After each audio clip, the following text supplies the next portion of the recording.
नमस्कार, मैं हूं आपके साथ अंकिता पाल। बुलेटिन की शुरुआत करते हैं। पीलीभीत में प्रभु जल सम्मेलन का आयोजन किया गया, जहां पर कार्यक्रम में सीएम योगी आदित्यनाथ भी शामिल हुए और यहां पर उन्होंने संबोधित भी किया है। और इसी पीलीभीत से विधायक श्री संजय गंगवार जी, भारतीय जनता पार्टी के जिला के अध्यक्ष श्री संजीव प्रताप सिंह जी,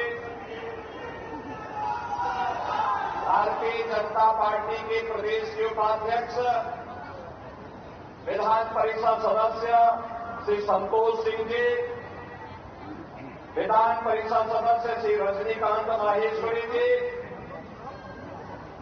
उत्तर प्रदेश सरकार के पूर्व मंत्री और इस क्लस्टर के इंचार्ज श्री सुरेश राणा जी,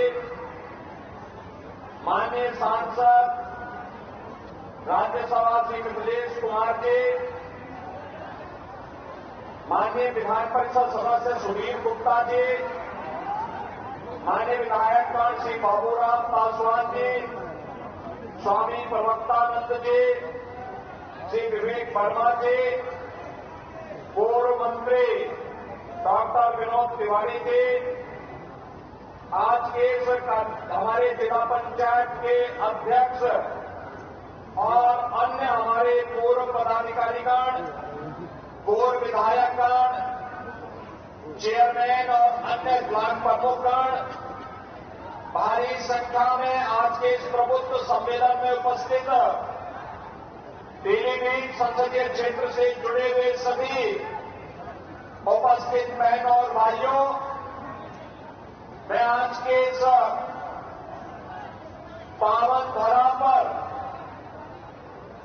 जो उत्तर प्रदेश की एक सबसे उर्वरा भूमि में से एक है और आदि गंगा मां गोमती का जो उद्गम स्थल है, ऐसे पीलीभीत की इस पावन धरा को नमन करते हुए आप सभी प्रबुद्ध जनों का मैं हृदय से अभिनंदन करता हूं। पीलीभीत हमारे लिए इसलिए भी महत्वपूर्ण हो जाता है, एक और यहां पर अपने परिश्रम और पुरुषार्थ से तराई के इस क्षेत्र में यहां की उर्वरा भूमि में सोना उगलने का कार्य करने वाले हमारे अन्नदाता और दूसरी तरफ यहां की बांसुरी की मधुर धुन के साथ कृष्ण कन्हैया का स्मरण कराने वाले यहां के हस्तशिल्पी, इन दोनों का एक अद्भुत संयोग पीलीभीत के लिए हमारे लिए बन जाता है। एक तरफ यहां टाइगर की हुंकार होती है और दूसरी तरफ बांसुरी की मधुर तान भी यहां सुनने को मिलती है। और इसीलिए जब पीलीभीत की बात आती है तो हम बार बार कहते हैं कि वहां के अन्नदाता किसानों के लिए भी, वहां के युवाओं के लिए भी और वहां के समग्र समाज के विकास के लिए जितना कुछ भी हो पाएगा वह सरकार करेगी, इसमें कोई कोताही नहीं होनी चाहिए। बहनों भाइयों, हमने बदलते हुए भारत को देखा है। हमारी पीढ़ी इसके लिए अपने आप को सौभाग्यशाली मानती है, क्योंकि आपने 2014 के पहले के भारत को भी देखा है और 2014 के बाद के भारत को भी। 2014 के पहले का वह भारत जहां अविश्वास था, जहां पे अराजकता थी, जहां पर देश के बारे में कोई सोच नहीं थी, पूरे देश के अंदर आम जनमानस के मन में सरकार के प्रति भी, सत्ता के प्रति भी और राजनीतिज्ञों के प्रति भी विश्वास नहीं रह गया था। वह एक भारत था। स्वाभाविक रूप से जब अपने देश के लोग सम्मान नहीं दे रहे हैं तो दुनिया के लोगों ने भी सम्मान देना बंद कर दिया था। एक वो भारत था जहां पर अन्नदाता किसान आत्महत्या कर रहा था, युवा पलायन कर रहा था, देश के अंदर कहीं उग्रवाद था, कहीं नक्सलवाद था, आपस में जातीय वैमनस्यता की खाई इतनी चौड़ी थी कि कोई व्यक्ति अपने आप को सुरक्षित नहीं महसूस करता था। और उत्तर प्रदेश के बारे में तो कहना ही क्या, यहां दंगा होता था।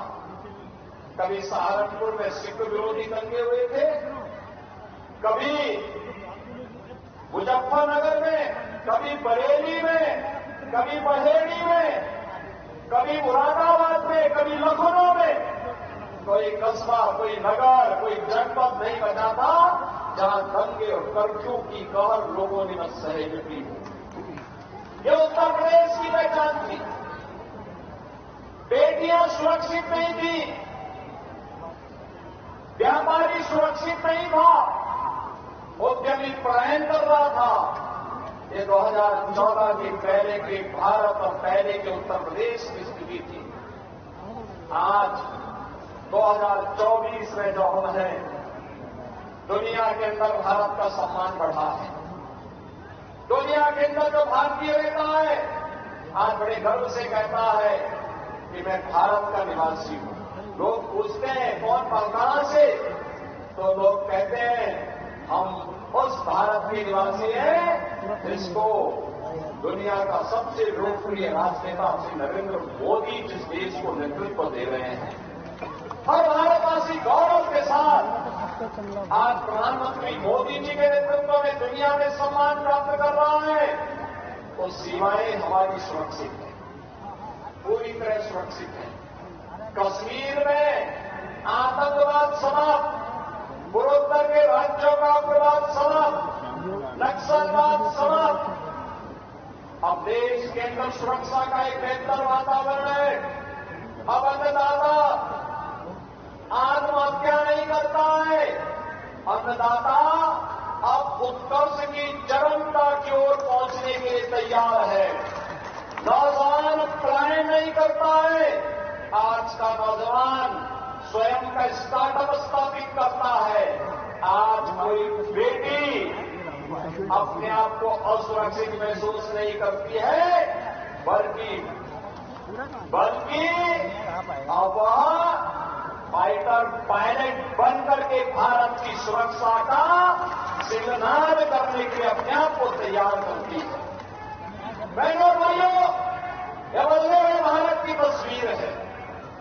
और उत्तर प्रदेश में कानून व्यवस्था है चुस्त दुरुस्त, क्योंकि उत्तर प्रदेश के अंदर है अपराधी और माफिया पस्त।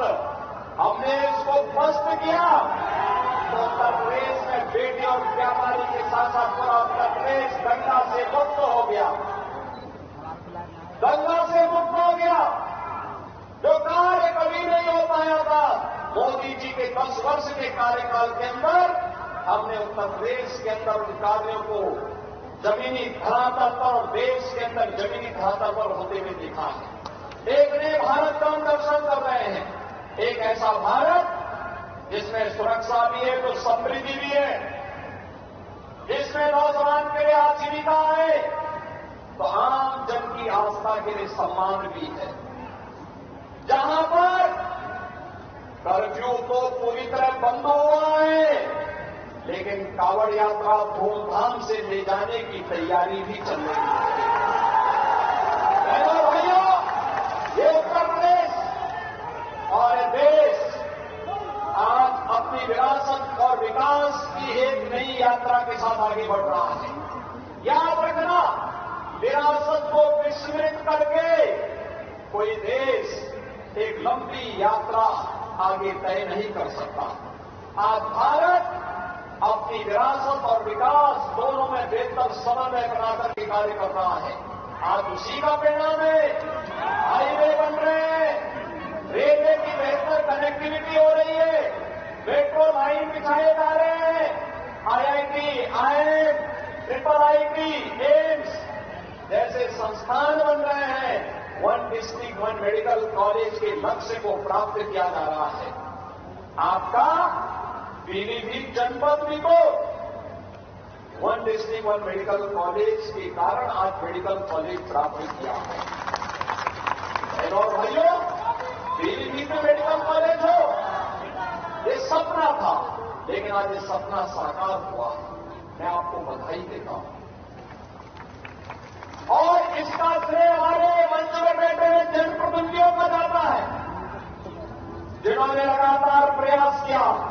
आज यहां पे सड़क के लिए जो भी प्रस्ताव श्री जितेंद्र प्रसाद जी के सामने आए थे, पुल और सड़क के सारे प्रस्तावों को इन्होंने यहां पे पूरी तरह स्वीकृत करके विकास की नई धारा के साथ पीलीभीत को आगे बढ़ाने का कार्य किया। और यही नहीं, जहां यहां पर्यटकों के लिए इको टूरिज्म के बेहतरीन डेस्टिनेशन के पीलीभीत को आगे बढ़ाने का कार्य सरकार कर रही है। जो काम मैं पिछले दिनों में स्वयं ही आया था, वहीं साथ ही साथ यह भी सुनिश्चित किया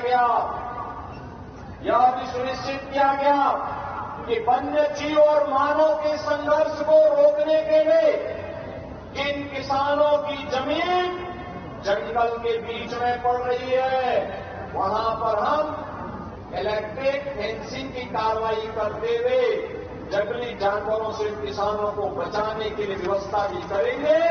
और अगर जनहानि होती है तो हम इसे आपदा की श्रेणी में लेकर के उन अन्नदाता किसानों के लिए मुआवजे और कंपनसेशन की व्यवस्था भी करेंगे। हमारी सरकार इसको कर चुकी है, लागू कर चुकी है। बहनों भाइयों, आज अन्नदाता किसान के लिए प्रधानमंत्री फसल बीमा योजना से लेकर के प्रधानमंत्री किसान सम्मान निधि तक ये योजनाएं उनके स्वागत के लिए सदैव तैयार रहती है। आज नौजवान के लिए स्टार्टअप और स्टैंडअप से लेकर के उसकी आजीविका और निवेश के माध्यम से लाखों नौकरी और रोजगार की संभावना उसके स्वागत के लिए तैयार बैठी हुई है।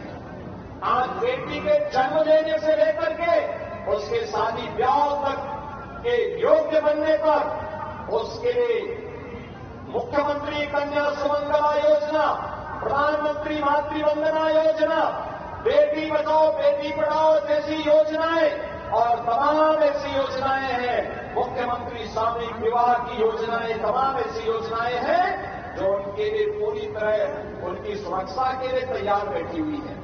हमने व्यापारी कल्याण बोर्ड के माध्यम से 10 लाख रुपए की सुरक्षा बीमा का कवर दिया है। तो एमएसएमई उद्यमी को भी हमने 5 लाख रुपए की सुरक्षा बीमा का कवर उपलब्ध करवाया है। और यही नहीं, हमने निजी क्षेत्र में भी औद्योगिक पार्क विकसित करने के लिए प्लेस योजना को आगे बढ़ाने का कार्य किया है, जिसका लाभ आपका पीलीभीत जनपद भी ले रहा है। बहनों और भाइयों, एक तरफ सरकार के द्वारा बनाए गए रोड उत्तर प्रदेश को आज देश का रेवेन्यू सरप्लस स्टेट के रूप में स्थापित करता है, वहीं प्रधानमंत्री मोदी जी के नेतृत्व में भारत दुनिया की सबसे बड़ी अर्थव्यवस्था के रूप में स्थापित होते हुए आगे बढ़ रहा है।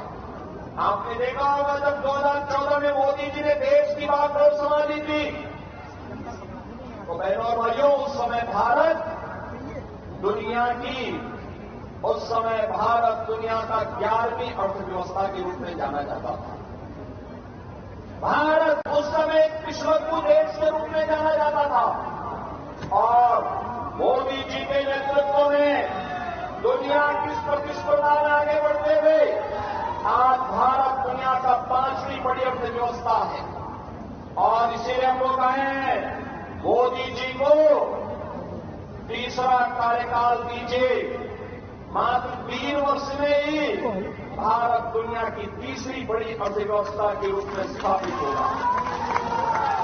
तीसरी बड़ी अर्थव्यवस्था का मतलब हर नौजवान के हाथ को कार्य होगा, हर बेटी और व्यापारी सुरक्षा के माहौल में स्वावलंबन के मार्ग को अग्रसर करते हुए देश को नेतृत्व देगी। अन्नदाता किसान कई गुना आमदनी के साथ कार्य करते हुए देश के विकास में अपनी भूमिका का निर्वहन करेगा और इन सब कार्यों की दृष्टि से आज हम सब आपके बीच में आए हैं। ये जो चुनाव चल रहे हैं, यह चुनाव बहनों और भाइयों केवल चुनाव नहीं है, ये चुनाव तो फैमिली फर्स्ट बनाम नेशन फर्स्ट के बीच में होने जा रहा है।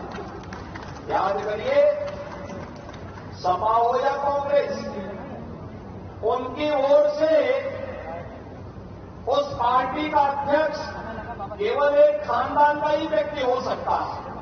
और यहां पे मोदी जी के बारे में जब चर्चा करते हैं, एक सामान्य गरीब परिवार से निकल करके पूरा जीवन देश के लिए समर्पित करते हुए उनके लिए 140 करोड़ का भारत ही उनका परिवार है।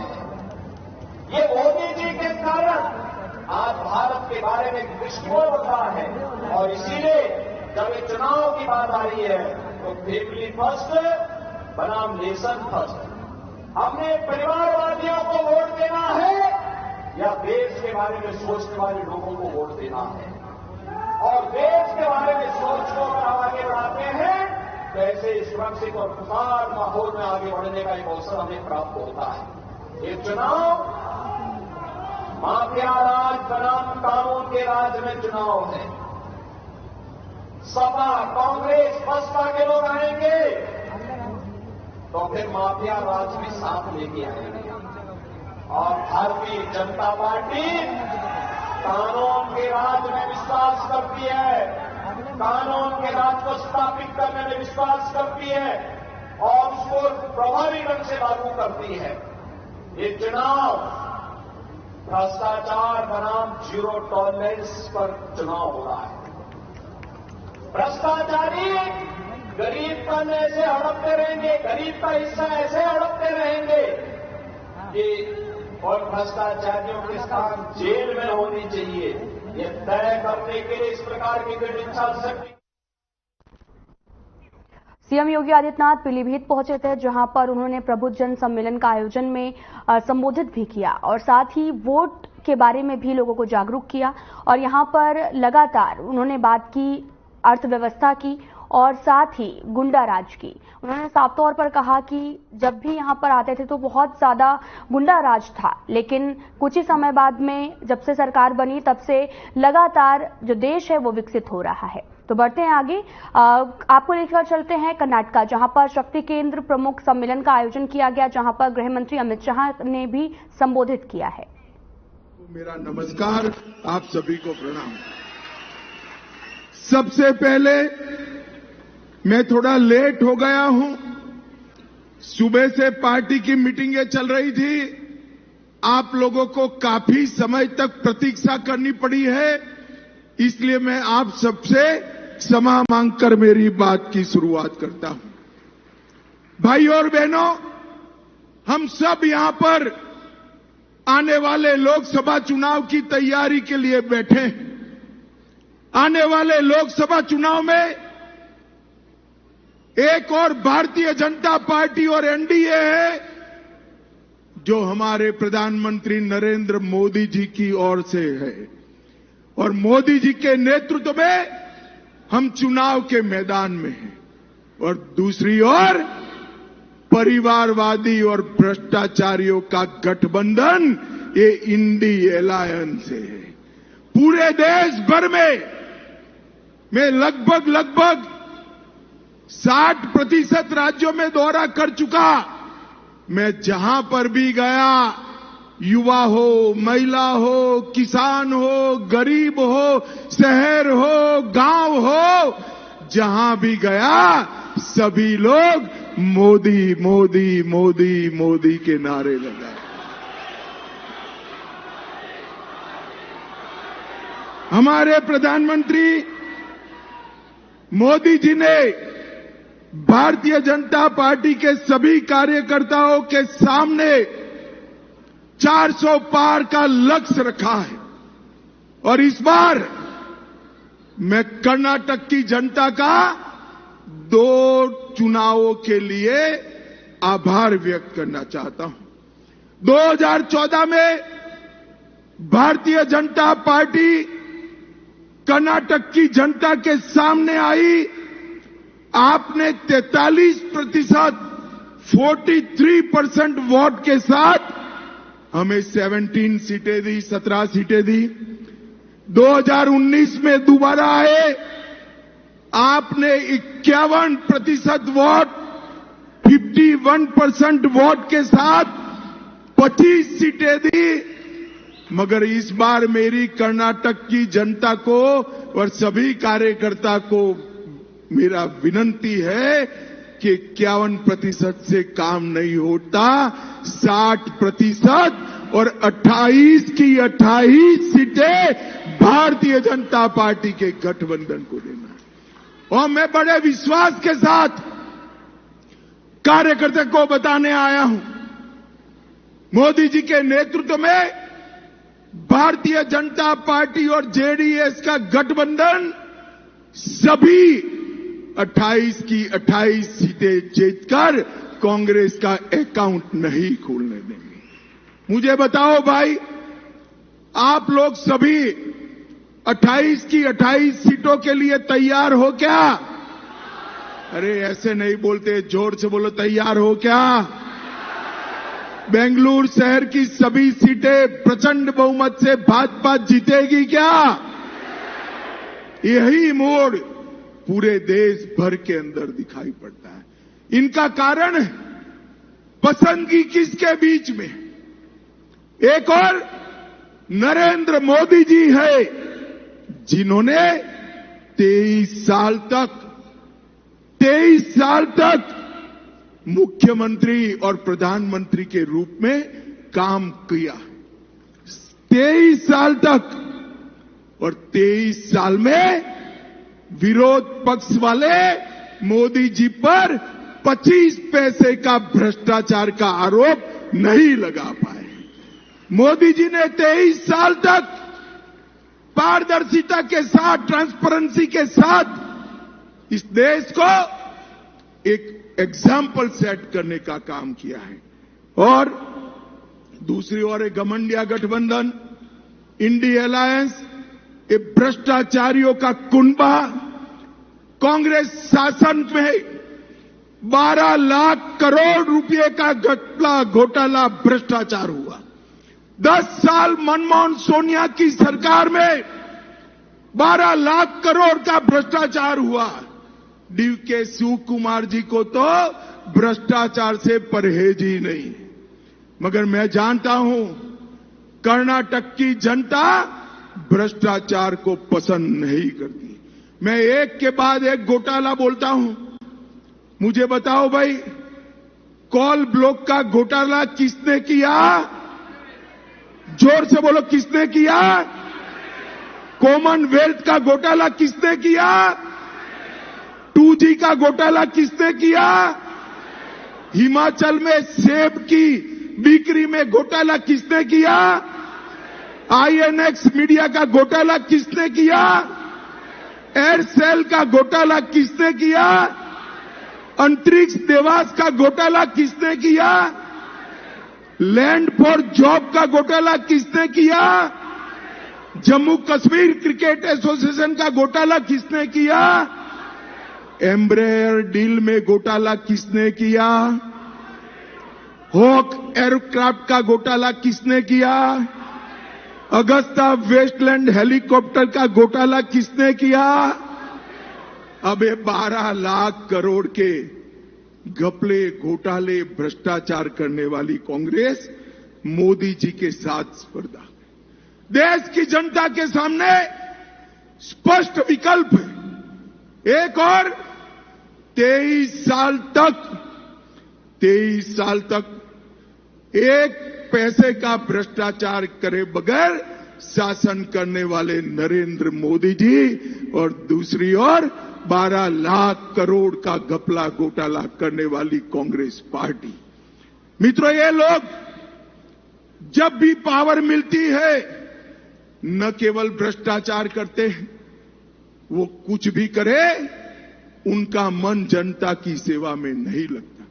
मैं मोदी जी के साथ 40 सालों से काम कर रहा हूं। 23 साल मुख्यमंत्री और प्रधानमंत्री रहने वाला पूरी दुनिया में एक ही व्यक्ति है जिसने एक दिन का भी छुट्टी नहीं लिया है। 23 साल तक हर पल भारत के लिए काम करना, एक दिन की छुट्टी नहीं लेना। और दूसरी ओर राहुल बाबा गर्मी आते ही विदेश चले जाते हैं। हर 6 महीना कांग्रेस पार्टी इनको ढूंढती रह जाती है। कोई मैच ही नहीं। पूरा देश आज एकजुट होकर नरेंद्र मोदी जी के साथ खड़ा है। और मोदी जी ने जिस प्रकार से शासन किया, सारे वादों को पूरा किया। मोदी जी ने कहा था 2014 में कि भारतीय जनता पार्टी की नरेंद्र मोदी सरकार गरीबों की, दलितों की, वंचितों की, आदिवासियों की सरकार है। और इस 10 साल के अंदर 25 करोड़ से ज्यादा गरीबों को गरीबी रेखा के बाहर निकालने का काम नरेंद्र मोदी जी ने किया है। 80 करोड़ गरीबों को। राइस में इतना ही। नमस्कार।